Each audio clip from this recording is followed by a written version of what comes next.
Mon pauvre ami, tu vas pas être déçu du voyage. Mes amis, bien le bonjour et bienvenue dans ce 4ème épisode de Métalleux Curieux.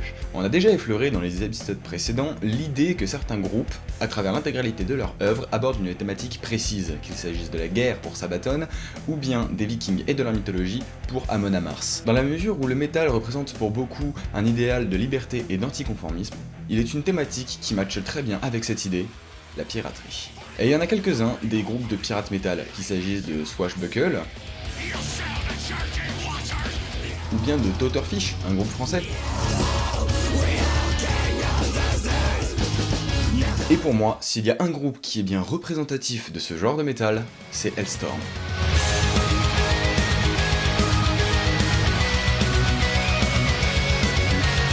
C'est en 2004 que le groupe se forme sous le nom Battleheart, mais le label Napalm Records leur a demandé de changer de nom car celui-ci ressemblait trop à un autre groupe déjà existant, Battlelore. C'est pour cette raison qu'en 2007, le groupe prend le nom qu'on lui connaît actuellement, Hellstorm, qui signifie littéralement tempête de bière.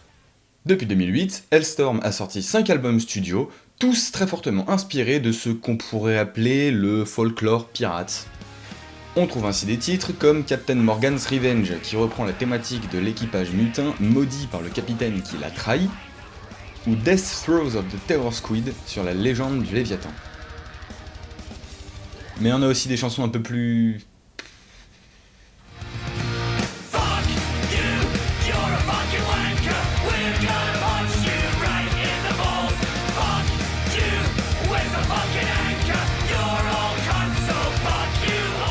Ou la chanson Drink, gros cliché du pirate alcoolo, qui est franchement pas une bonne idée pour un jeu à boire. Vous me croyez pas? Allez, une gorgée à chaque fois qu'il dit le mot drink. Go!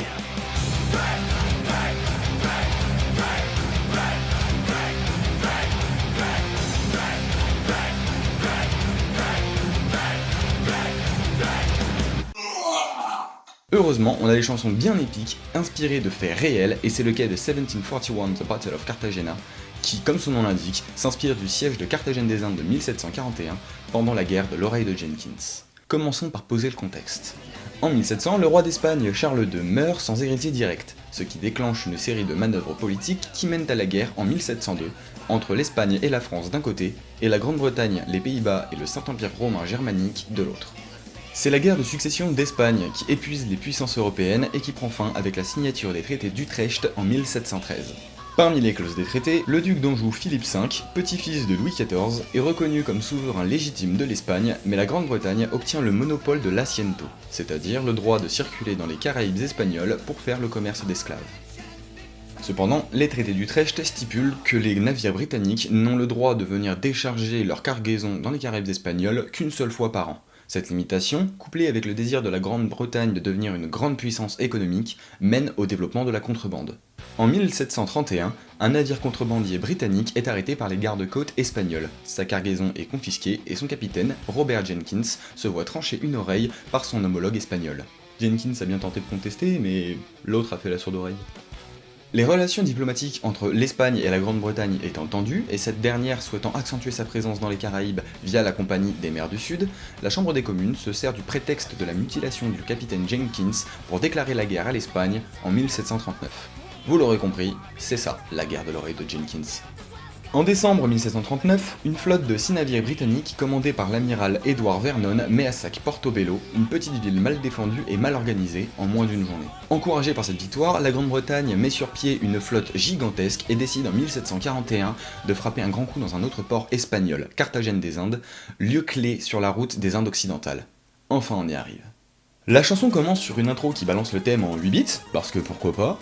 Puis on arrive au premier couplet. Hellstorm s'est placé du côté britannique, ce qu'on peut voir avec la phrase « naviguer vers des pays lointains et inconnus » et la mention du Red Ensign, le drapeau de la Royal Navy. Ce couplet mentionne également 30 000 hommes voguant vers Carthagène, mais d'après Wikipédia qui se contredit lui-même tout seul, ce chiffre oscillerait plutôt entre 23 400 et 27 600.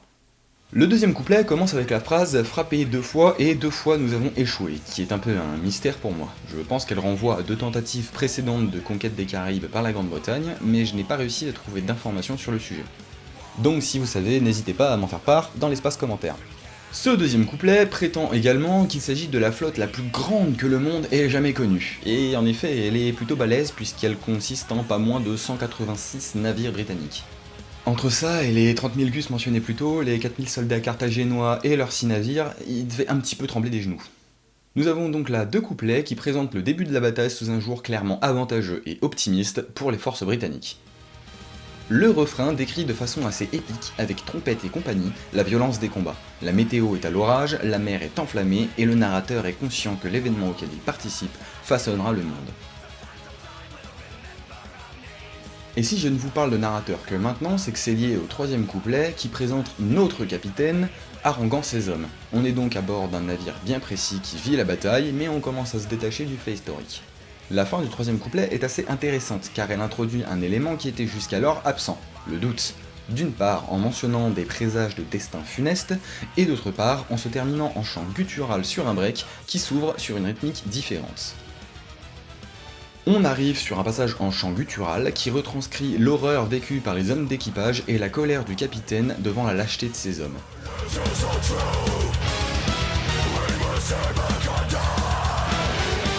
Je fais une ellipse, on a un premier solo qui pour moi représente le chaos de la bataille, un refrain et un deuxième solo plus calme qui à mon sens représente le temps un instant suspendu. On arrive sur un pont épique, les trompettes résonnent, le capitaine rend le courage à ses hommes et ils vont tous ensemble au combat, peu importe les difficultés, peu importe si la mort les atteint.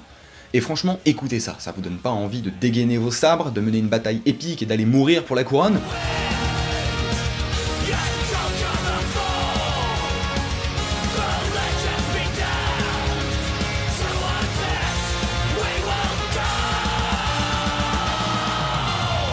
Non, y'a que moi ? Après ça, on a encore deux refrains et la chanson se termine. Et on est face à un cas flagrant de détournement de faits historiques. Alors attention, je dis pas que Hellstorm a raconté des cracks, hein. Effectivement, la flotte de l'amiral Vernon est composée de 186 navires et plusieurs dizaines de milliers d'hommes. Effectivement, du côté britannique, on est tellement enthousiaste et optimiste qu'à Londres, on est persuadé qu'on va gagner la bataille et on commence déjà à frapper des pièces à l'effigie de l'amiral. Lorsque la flotte britannique arrive, elle soumet la ville à 2 semaines de bombardements intenses. On retrouve cette idée dans le refrain avec la mer qui s'enflamme et tout le tout-team. Après ces 2 semaines, les troupiers débarquent dans le port de Carthagène. Sauf qu'en face, il y a Blas de Lezo.